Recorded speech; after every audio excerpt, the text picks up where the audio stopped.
You've heard me talk about recently that Bretonnia is pretty much in a tier of their own when it comes to land battles. The cavalry metal is to a large degree fairly real, and Bretonnia's Grail tier units being incredibly strong does make them a powerhouse faction in land battles. So much so that in the fruit rules they're limited to 2 Grail tier units. That is any unit that has Blessing of the Lady innately, so Grail Guardians, Grail Knights, or Hippogriff Knights, all 3 of those. I think Royal Pegasus Knights also would count in that category as well. So in this particular build, we've just got the 2 Grail Guardians, but back that up with 4 Knights of the Realm, one of the best, most cost-effective mid-tier shock cavalry. Just great all-around stats with anti-large, of course. We've got Lore of Life Damsel, King Lewin leading the way for some additional terror. Sword of Corone's also a very strong debuff in general, and especially for supporting cavalry engagements. We've got some peasant mobs for some token infantry, and a couple of mounted yeoman archers for some skirmish. Rider Rohan coming in hot with the High Elves is taking Alariel, and he's got a Star Dragon, some Phoenix Guard, a couple of Eagle Claw Bolt Throwers, some Archers, 1 Reaver, and some Spearmen. So plenty of anti-large, which obviously makes a lot of sense. Some artillery to keep things honest. Although, will Bretonnia be able to just break through to the artillery immediately to their high volume of cavalry? Remains to be seen. Alariel does have Tempest, which you're going to see pop off now. That is going to help damage Lewin over time and also control his movements. You can see that he does pop Lion's Shield, though, plus Earthblood in order to shrug off all that damage, which is pretty considerable. Obviously, we're going to see Star of Avalorn here as well. Pretty early cast for that Star of Avalorn. Maybe a little bit too early, perhaps. But certainly Bretonnia going to YOLO in a lot more resources just to make it more worth it for the High Elves. Pile in some more Grail Guardians, Lewin, everything else. So they're going to try and output as much damage as they can into the High Elves while that is active. Certainly. And the High Elves paying a price to a certain extent. Lyran Reavers have no place in that fight. Being a light cavalry that they are, they're going to get horribly crushed. Infantry, obviously, for the High Elves, will push back the Bretonnian cavalry. But given that Rider Rohan has a relative lack of mobility here, and it's not that I blame him for such relative lack of mobility. We're going to see a little breath attack into some peasants to clear them out as quick as possible. But, I mean, your cavalry is so horribly overmatched against Bretonnia. I kind of agree with, like, why even bring very much of it, but then that does leave you in a situation where you're going to struggle even more to control the movements of Bretonnian cavalry, keep them pinned up against your anti-large infantry. But let's see how the Star Dragon and Alariel themselves can do. They are quite a presence together and can dish out some pretty serious damage, especially if they're able to get maybe a 2v1 on Lewin at some point.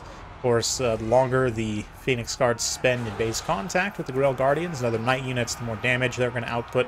And will start to grind out quite a bit of value over time, but again, that lack of mass or effective slowing, like there's no poison for the High Elves, right? You could potentially take something like Melkoth's Mystifying Miasma from Lore of Shadows. That is going to limit the amount of magic that you have available for healing, though. And in a build like this, where you're just going to try and sustain the Phoenix Guard and the Star Dragon, the Alariel as much as possible, definitely want to be aware of those resources. But let's see. Lewin's going to drop down, hard land on the ground, and bring some of his knights over to support as he tries to stay away from the 2v1. Definitely smart. Going to see a little Earthblood there. Catches Alariel and a bunch of other targets. Notably the Phoenix Guard still with a lot of unit models left on alive. Have plenty of capacity to heal. But yeah, the Grail Guardians there, again, charging through. Going to be continuously cycle charging. The Yeoman Archers haven't really got involved up until now, but they now have the opportunity to shoot at some various targets here. Yeah, the Phoenix Guard armor and physical resistance will help them against the Archer fire. Won't do too much. 30% physical resistance is quite heavy. Obviously, won't apply to the Grail Guardians. I believe, does Lewin actually have magic damage himself also? I forget sometimes. Yes, he does.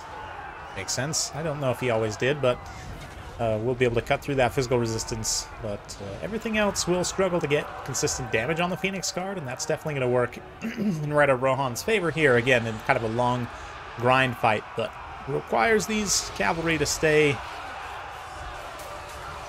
close, which right now Bretonnian player is doing a really good job of cycle charging aggressively and not leaving those Grail Guardians in there for too long. Even with that high melee defense, you just don't want them fighting an elite halberd like Phoenix Guard in melee if they don't have to.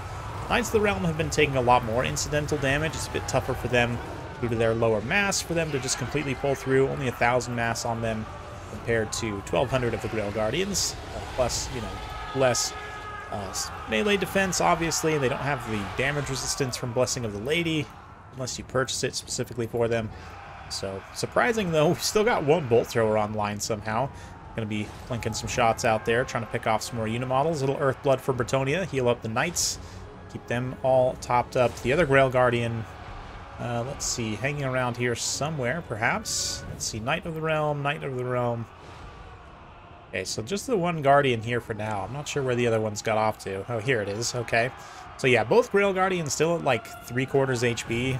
Knights of the Realm in largely the same boat. And I mean, granted, both the Phoenix Guard are still completely healthy. Star Dragon and Alariel are as well. Just the supporting force is slowly getting ground down. But Rider Rohan's playing this, given the builds, more or less exactly as he should. Again, the only real mistake I would call out is probably using that Star of Averlorn a little bit too early.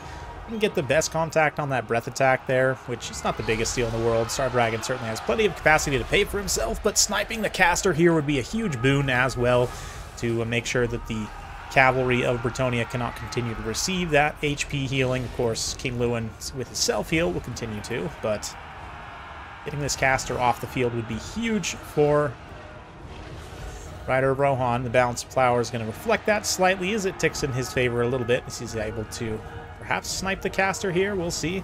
Ooh, Star Dragon's going to land on Lewin just to engage him momentarily. Wow, Alariel lands to deliver the killing blow. Just absolutely just splatters that damn soul. Oh man, Alariel just taking no prisoners here today. She's going to have to pull away though and try and reunify with the Star Dragon. You see, great job by Rider Rohan maneuvering them together. Now also with the Phoenix Guard, able to bring all three units together and just kind of ignore the cavalry that's trying to engage them. Very nicely done. A little bit of Earthblood there. Again, maybe unnecessary. Does hit and heal the Phoenix Guard a little bit, but quite a bit of overhealing there on all three targets. But still, Rider Rohan's doing a really good job of not getting his units caught out away from support. Like, even when the Star Dragon and Alariel kind of punch out away, right? Like, he's still got this Phoenix Guard also cheating out to try and get in there. Here we see another Star of Averlorn as they take another big pitched engagement. Unfortunately, it does look like, yeah, the Star of Averlorn, again, overhealing a little bit, and Lewin wisely is just going to move away and move to a different area and let the value of that Star of Averlorn being lost. So that is quite a bit of healing value that Rider Rohan's losing out on, but we'll see if it ends up costing him at all. Perhaps not, but Alariel is going to come in here and do some more damage. We'll keep it close with the dragon and the lady, and the champion of the lady also flapping about there in the distance, getting ready to engage once more. Phoenix Guard are doing a nice job trying to pursue the Grail Guardians. That stand your ground, though, up to 83 melee defense. They're going to be very tough to hit. And the Knights, if we take kind of stock overall, one Grail Guardian's down to about half HP. Knights of the Realm, one's about quarter HP. The rest are mostly combat ineffective. Got one Grail Guardian about quarter HP as well. So, I mean, Bretonnia has gotten ground down over time, and both the Phoenix Guard are doing quite well. Also, Alariel and the Star Dragon are doing quite well, so Isles look to be in a commanding position, but obviously Bretonnia is still potentially very powerful, and critically the mobility advantage and the ability to continue cycle charging for Bretonnia is going to be critical in this late game, as they're able to potentially just continue dishing out damage while taking relatively little in return. So let's fast forward in this fourth quarter, if you will. Alariel and the Star Dragon are going to get a little bit away from support here. Those Phoenix Guards kind of following up are not quite there in time. We do see another Tempest go down on Lewin, though, with the Phoenix Guard now moving in. Some hits from Star Dragon and Alariel. He's taking a substantial amount of damage. He's going to have to pull away from that fight.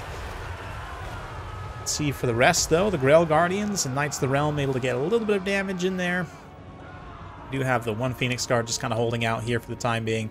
Let's continue to fast forward there as Alariel and the Star Dragon just aggressively chase down and destroy enemy cavalry units. Definitely the right way to go.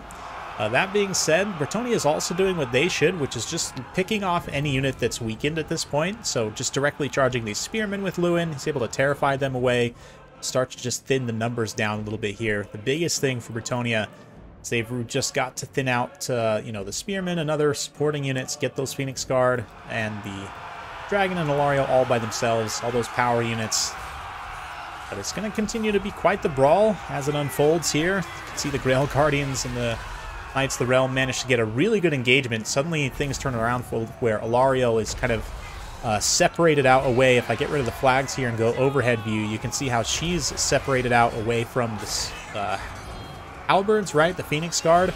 She's surrounded in her rear arc by the Grail Guardians and also taking hits from Lewin.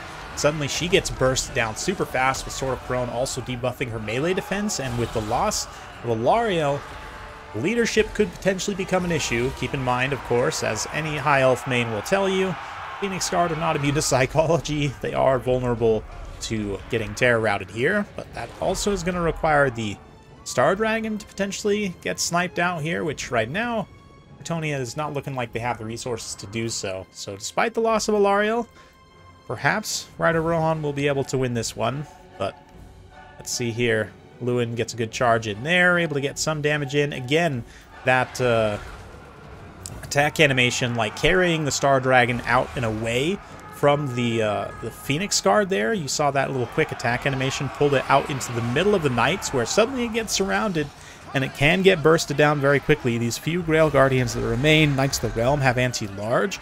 Star Dragon, 90 armor is pretty good, but it's definitely taking a lot of damage here, and with the loss of the Star Dragon, all of a sudden these Phoenix Guard are in a very vulnerable position. I say lost of the Star Dragon. It hasn't quite gone down yet, but just struggling to do attack animations right now. It's kind of getting stagger locked by Lewin to a degree. Really, you know, like a full minute almost without playing any attack animations is super rough. Star Dragon gets routed there, and that's not looking great. We'll continue to fast forward as Rider Rohan tries to chase down with his Phoenix Guard, tries to just stay tight with his Phoenix Guard as best he can. You know, you don't want to over pursue, get the units separated out. Does a good job of trying to keep them together. So, not looking great though. You see that balanced power just flips so severely. Lewin's able to come in with a Sword of Couronne. The Mounted Yeoman and the few remaining Grail Guardians move in for final engagement. Going to be able to terror route away one unit of Phoenix Guard at the very least, given how low they are. Yeah, this one here terror routes. This other one looking pretty low as well. Their fate is more or less sealed at this point, so we'll fast forward through to the end. But yeah, it's pretty painful for Rider Rohan, honestly. Didn't make many mistakes. The only thing really I would say is the healing was not particularly efficient. He did use it, at least. It's not like he completely forgot to use it. It just wasn't maybe the best place in time. A little bit of overhealing there. But the worst thing you can say about your performance in a game is that your healing wasn't 100% efficient, and you did pretty much everything else correctly. Still lost. That's when you got to look at that faction as being potentially just a cut above the rest, which Bretonnia, well microed, certainly is. You know, a credit to Gotrek Starbreaker here for playing them particularly well and showcasing their power. If you have the tools, if you have the, you know, mobility advantage, just cycle charge to the end of days and likely are to win out in a lot of situations, even against seemingly superior armies. And, you know, even when you've made some mistakes, got your caster sniped, you can still come back. And with the right micro and mindset, carry Lewin and these Grail Guardians to victory. Lewin almost 4,000 damage value, absolutely insane. Grail Guardians both, yeah, over 1,600, one of them 2,566, absolutely nasty. Knights of the Realm, largely cost-effective. I mean, they pretty much are right spot on where you would want for the most part. Love the pick of the Yeoman Archers also. I've been seeing them a little bit more of them recently. I do generally like Skirmish Cavalry. In most matchups, actually better than stationary cavalry, especially given cavalry meta and the need to avoid like heavy cavalry and fast monstrous infantry. I really like skirmish cavalry, and here it made a lot of sense. They were able to contribute nicely. The Star Dragon gets insane value. Even Alario herself contributing massive damage. Both the Phoenix Guard pay for themselves. And it's hard to criticize. Bolt throwers, maybe a little bit of a weird choice here. I kind of get it though, just to keep Bretonnia honest in case they go with like mass trebuchets or something. Spearmen are going to pay for themselves. Archers is an interesting one, and I know Rider Rohan's kind of played around with this matchup. He can let us know his thoughts in the comments down below if he would have changed this build at all. In hindsight, I don't really know. You know, it's hard to predict what Bretonnia will bring sometimes, and I think this build covers a lot of bases for you. Like, I don't think it's weak necessarily. Yeah, Bretonnia is just that strong. So hopefully you guys enjoyed that. If you like this sort of content, be sure to like, subscribe, hit that bell notification. Every time I upload a new video, you'll be notified. Thanks again. We'll see you next time.